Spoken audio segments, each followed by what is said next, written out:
Troyer, our GALA champion of this week. And why don't you start by introducing yourself? Well, thank you. My name is Max Troyer. I'm a professor at the Middlebury Institute of International Studies at Monterey, and I teach in the Translation and Localization Management program, otherwise known as TLM. I have a background in French and computer science, and when you combine those two, you get localization. So here we are talking now. And is that how you started out in localization, by studying French, or how did it happen? It's a crazy story that I'll try to condense into the 15-second version. I was in France at an airport speaking French with a gate agent. A man came up to me and said, "You speak really good French. You should become an interpreter." And I said, "Oh, that sounds interesting. How do I do that?" And he told me about the Monterey Institute, as it was called back then. And I came home and I applied and I was in. I didn't know about localization at the time, so I started going down the road of translation and interpretation. But eventually, when I learned about internationalization and localization, I was hooked and never looked back. Wow, that's a cool story. So let's talk about learning and education and training for translators then. There's a lot of talk about translators won't be needed anymore in 5 years. Translators will have to retrain, etc. So what kind of skills do you think academia should focus on when developing curricula for translators for the future generation? I don't train translators per se. I train future project managers, but I do have strong opinions about how we can better train our translators. We obviously have translator and interpreter training at the Institute. And my thinking there is the same for future project managers as for future translators and interpreters, that we need to start empowering our students and graduates to be more like consultants within this industry. And I kind of have this vision that a translator no longer is like this service provider, but goes on to being hired by companies, paid very handsomely to come into marketing and at marketing meetings and help fabricate international. Fabricate's not quite the right word. Create international campaigns and be there in the room when they're creating them in the source language, so that they can resonate just as well in the target language. Like really bring the linguists into the boardroom. And you can do the same with interpretation. You can do the same with project management teams. Embed them. I have this idea that companies should start shifting from having like a centralized localization department to embedding localization talent throughout the company. It's kind of the big coming out party of the localization industry, that we don't need our own offices. We can now be confident and go out and evangelize and advocate for localization at a company-wide basis. I mean, you've got all the hard skills, and those to us are super obvious, like what kind of skills our students need and want. They're voting with their feet by signing up for electives that we offer, like AI and data and programming. We're a STEM program, and so international students can apply for an additional 24 months of optional practical training beyond the 12 months that they get as an international student already.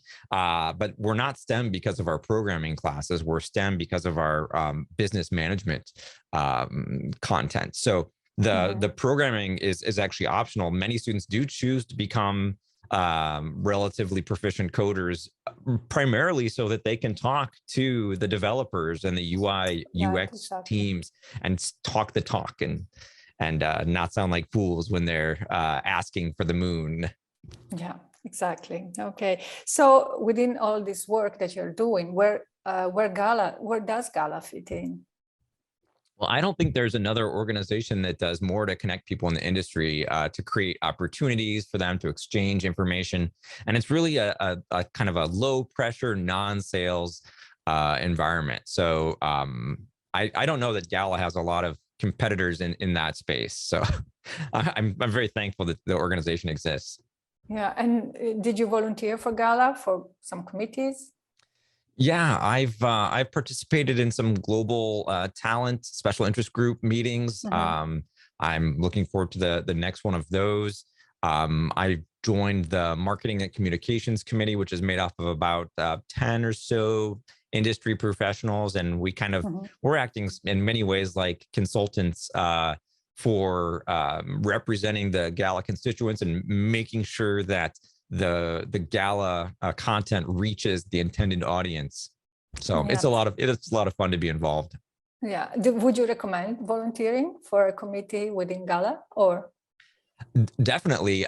Selfishly, it's a great way to network. I know a few people that are in my committee, but I've met some new people at all different levels in the industry. So it's a great way, especially for someone new in the industry. If you want to make some connections with some really senior people, this is a shortcut way that you can do that. I'm pretty sure that if I wanted to, I could ask any of the committee members if they would schedule a one-on-one meeting with me so that I could ask them some questions or learn something from them. Oh, that's wonderful. And so talking about the global talent and your work with the Middlebury Institute and within GALA, how can a nonprofit organization like GALA, for example, facilitate or help somehow the collaboration between academia on one side and the industry on the other to close this much talked about talent gap that we have? Oh no, you've mentioned the talent gap. I actually don't believe in the talent gap. Okay. I think that it's simply the fact that we have been combating the status of vendor for so long that we're just used to being negotiated down in rates. And I just read an article about the trucking industry everyone is saying that the global shipping delays are caused by a lack of truck drivers, but it's simply not true. We have, there are basically 150, something like I shouldn't give you numbers, but there are way more folks in California with a commercial driver's license available to drive trucks, but the rates aren't there. And so if the rates come back to translation, I'm sure that the top talent would be right back in the game, offering to translate. And it's simply, if we're not paying enough, we're not going to attract the top talent that we need to keep this industry sustained. If you look at internationalization engineering, for example, I often talk to engineers who say, I don't want to become an international engineer because that's where my software engineering career will die, will stagnate, I'll stop being promoted. And so I want to take internationalization as a skill set, give that to every engineer so that it's not something that you go into and then your career stagnates. So I may have gotten a little bit off track there. But I really feel like GALA is the way to connect all these people so we can be on the same page, that together we can rise up and fight against lowering rates. It's not a race to the bottom. It needs to be a race to the top, the highest quality we can get, and spend whatever it takes to get there. And so I think we need nonprofit organizations that bring together for-profit corporations and academic institutions so that we can all be on the same page, have a common voice when we go to our go into companies and even talk to the government who makes laws that concern how we're able to work. Yeah, absolutely. So let's talk about your own career. What are the accomplishments you are most proud of? Well, I didn't really set out to be a teacher. I moved to Paris with my girlfriend, who became my wife while we were living there. We moved back to Monterey. I emailed Uwe Mwege, who was teaching here at MIS at the time, and said, hey, do you have anything open? And he 6 months later, he gave me my first course. The year after that, I had another course. I wanted to create a multilingual desktop publishing course, and Dean Jourdain at the time said, fine, we can do that. So I was able to create my dream multilingual desktop publishing course. I added audiovisual content to that course, so it was DTP and audiovisual in one. That became way too, I don't want to give you a complete history of all the history of all my courses, but I'm most proud of expanding my course offerings to kind of encompass a lot of creative related content, and that's what I'm most passionate about. I've also done some innovation with our online curriculum. We have an online advanced entry curriculum for those with industry experience, and that was a successful launch, converting many courses over to a fully asynchronous model, and that took a lot of thinking to do that in a way that students had the same learning outcomes, and the courses had the same learning outcomes. So, and we're putting together these things we're calling learning paths for non-degree students who want to come in, zero in on a specific skill set. So we're just trying to combat this talent gap through different ways of getting access to our training. Wow. Okay, so for all the students out there, for the newbies in the industry, let's hear it for career building tips. Oh, wow. I'm going to go back to high school for career building. I had an after school job at a manufacturing plant in my hometown. It was at GE Motors. They manufactured electric motors for companies, and I helped in the IT department after school and during the summer. I had an awesome boss. He was actually the father of one of my best friends in high school, so it was kind of a little insider job there. But he and I would talk sometimes during work. And one time, I'll never forget this conversation. He asked me what I wanted to do after college, and I told him I wasn't really sure what I wanted to do. And he kind of got a little bit mad at me in a kind of fatherly way and said that I needed to have concrete goals at all points in my life, no matter what, that I needed to have a 1 year, a 5 year, and a 10-year plan for where I wanted to be in those timeframes.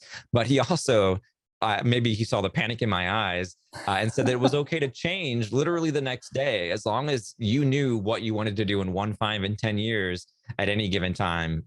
You knew that you had the flexibility to change that. But it really has gotten me in many ways where I want to be in life. So I'm happy to pass that advice on. I think many people say have goals, but I don't know if everyone knows that you can change your goals as your life changes, as long as you have goals.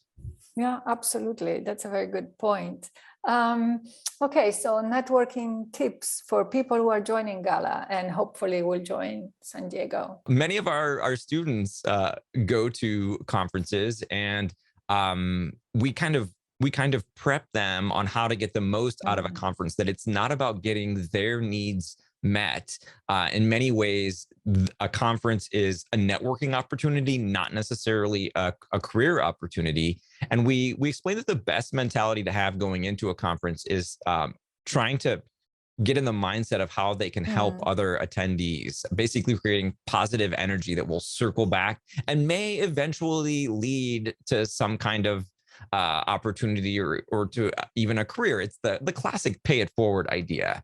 And I've definitely seen the reputation of our students kind of improve over the years at conferences. And I think that if any student said, when they were talking to someone, said, "Are you hiring?" Another student would grab them by the arm and say, "What are you doing?"